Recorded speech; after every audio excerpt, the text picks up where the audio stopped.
Në 2 javët e fundit para pjelljes, duhet të zvogëlojmë sasinë e ushqimit me përbërje të lartë energjetike dhe proteinike. Dhe në javën e fundit para lindjes së viçit, ato duhet larguar plotësisht.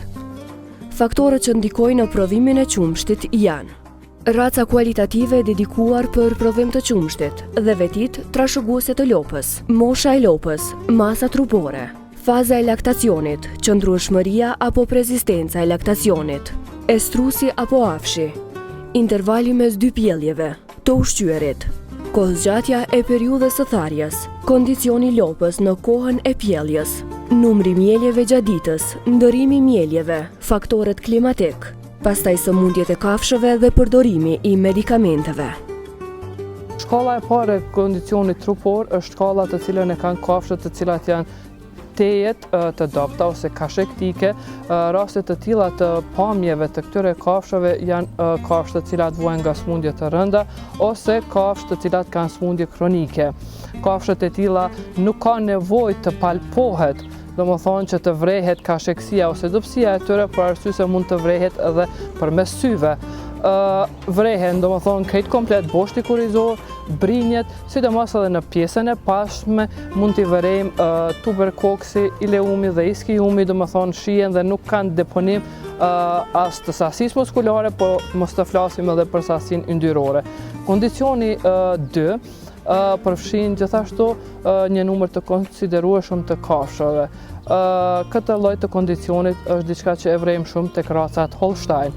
Është kondicion i cili sadopak ka një rrëmbullaksim, mirë po përsëri nuk është i parapëlqyer, sidomos për fermerët të cilët i kanë tufën e tyre për laktacion.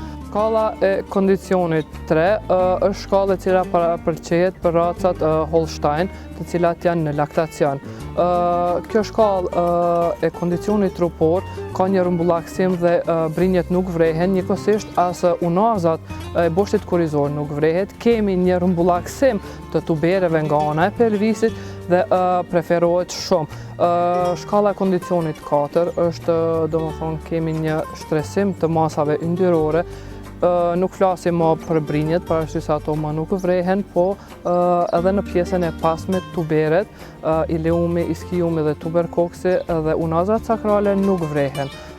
Ka depozitim, janë të rrumbullakta dhe për palpim të tyre duhet të bëjmë një presion. Edhe pse shumë prej jush e dini në përgjithësi se çka është mbarsimi artificial. Megjithatë, mendojmë se është shumë e nevojshme që ju të keni informacione më të hollësishme rreth rolit dhe rëndësisë së mbarsimit artificial të lopët.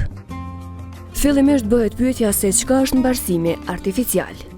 Në Kosovë, reproduksioni efektiv në fermën e ushqimit është i ndryshueshëm, e që varion nga faktorët e ndryshëm që ndikojnë. Shumica e lopëve mbarsohen në pranverë dhe vjeshtë. Intervalet e lindjeve të viçave nga një veç në tjetrin varion deri në 1 vit. Për shkaqe të mbarsimeve të dështuara dhe nivelit të fertilitetit, kjo situatë mund të përmirësohet përmes zbatimit të praktikave të mira kyçe, siç janë: menaxhimi i reproduksionit nuk fillon me lopë qumshtore, por fillon prej fazës së mështjerave, kur e lind viçin e parë. Mështjerat kualitative duhet të kenë estrusin prezent, qysh në moshën 13 mujore. Të jetë mbarsuar në moshën 15 muajshe dhe të lind viçin e parë para moshës 24 muajshe. Në faktorët primar ku e dim që një lopë ose një mështjer është në estrus janë rrjedhjet. Rrjedhjet të cilat janë rrjedhje vaginale, janë rrjedhje gelatinoze, janë ngjitëse dhe janë të pastërta, që nënkupton që kemi një shfaqje të estrusit. Tjetër shenjë është qëndrimi i kafshës kur kafshët tjera i kërcejnë. Ndërsa ato sekondare janë kur lopa pall shumë, kemi një ulje ose zvoglim të prodhimit të qumshtit, ka lëvizshmëri më të madhe, lëviz, është e interesuar për gjithsende. Domethënë, këto janë shenja të cilat shumica e fermerëve i njohin tashmë. Mirë po, ajo çka paraqet problem për fermerët, mirë po edhe për një pjesë të veterinarëve, është estrusi i msheft. Është diçka që është një problem jo vetëm tek ne, mirë po është një problem botror, ku ballafaqohen shumica e fermerëve dhe veterinarëve kudo në botë. si pasojë ose faktorët të cilët mund të ndikojnë këtë janë të shumtë. E para është që një lopë e cila ka një prodhimtari të lartë të qumshit, flasim domethënë për lopë të cilat janë rekordere në prodhim 40, 50 deri 60 litra, tani mund të themi edhe 80 litrë që është arrit nga një lopë, gjë normale që tëra kjo nënkupton një stres shtesë për këtë lopë. Kështu që në këtë mënyrë supresohet hormonet të cilat e nxisin estrusin.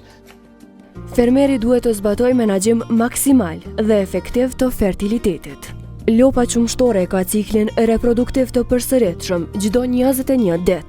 Mështjera është e pjekur për mbarsim, kur të arrin moshën 13 mujore, ose peshën së paku 300 kg.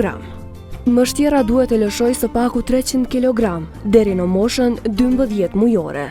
T'i shtoj 60 kg më shumë para se të arrijë moshën 15 mujore, ose deri në moshën 24 mujore të ketë peshën 600 kg. Mënyra të ushqyerit të lopës e përcakton edhe gjendjen dhe paraqitjen e ciklit reproduktiv. Cili është objektivi i ciklit të laktacionit? Për të siguruar që zona e lindjes së viçave të jetë kompakte, intervali pjellshmërisë brenda vitit është që viçën e parë ta lindë së paku brenda moshës 24 muajshe, të jetë e mbarsuar në moshën 18 muajshe, ose të jetë e gatshme për mbarsim së paku në moshën 15 muajshe. Gjatë gjithë kësaj periudhe kohore, ajo kafsha është e shqetësuar nga lëvizjet e fermerit, nga interesimi për marrjen e ushqimit, nga vetë akti i mieljes i cili i bëhet, kështu që kuadri klinik i shfaqjes së shenjave klinike supresohet apo humbet. Kështu që mbas kësaj pauze, ajo që ju rekomandojmë fermerëve është që t'ju bëjnë vizita më të shpeshta gjatë ditës fermës. Për më shumë këshilla, vizitoni faqen www.këshillabujqësore.com.